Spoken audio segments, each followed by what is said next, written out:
I have lived in poverty all my adult life rather than give a dime to the Pentagon. I look forward to publicly funded candidate campaigns because I would be then able to live with myself and go out and get a regular job from which my paycheck from which would be deducted U.S. taxes, and I could feel okay about it. Poverty has been harder on my life than I had anticipated. I've severely injured my back because I didn't have the money to hire someone to help me move.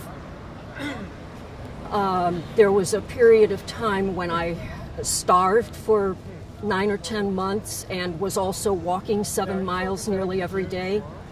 I was getting about 600 or 700 calories a day average.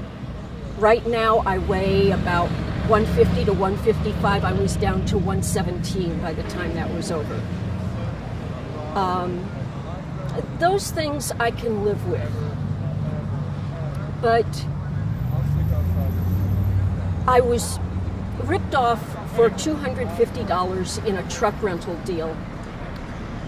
And because my income is such that I have zero financial safety net, a loss of just $250 had a terrible impact on my life.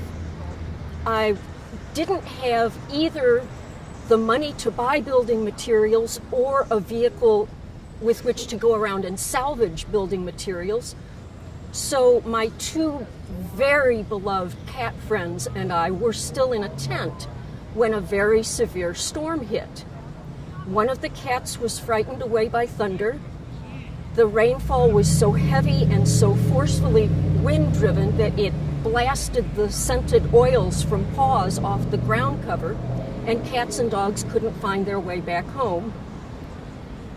The police lied to me. The Humane Society, this was not in California, the Humane Society was totally uncooperative. I was never able to get that cat back home.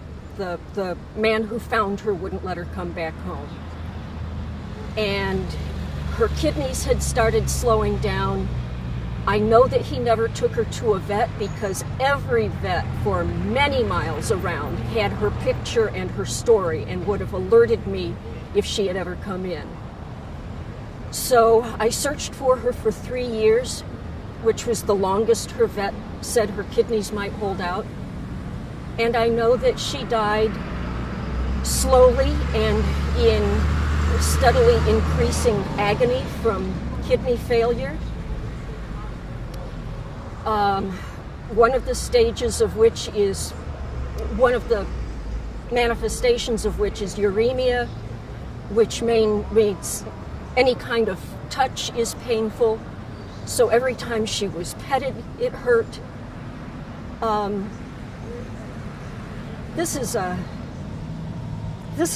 wonderful, wonderful individual we're talking about. This is someone who, when I was distressed one time so that I came home and started weeping, she hated getting her paws wet, but she came up and repeatedly patted my face. Even though the tears were getting on her paws, she patted my face to comfort me. This is a wonderful, warm-hearted, brave, playful, intelligent individual. And she died in pain and fear because I didn't have enough money to take good care of my family. And people who give many of us this choice between being able to take care of our own families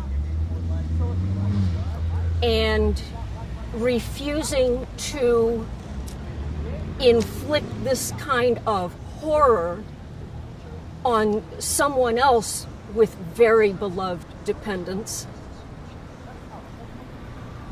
To give someone that choice is inhuman.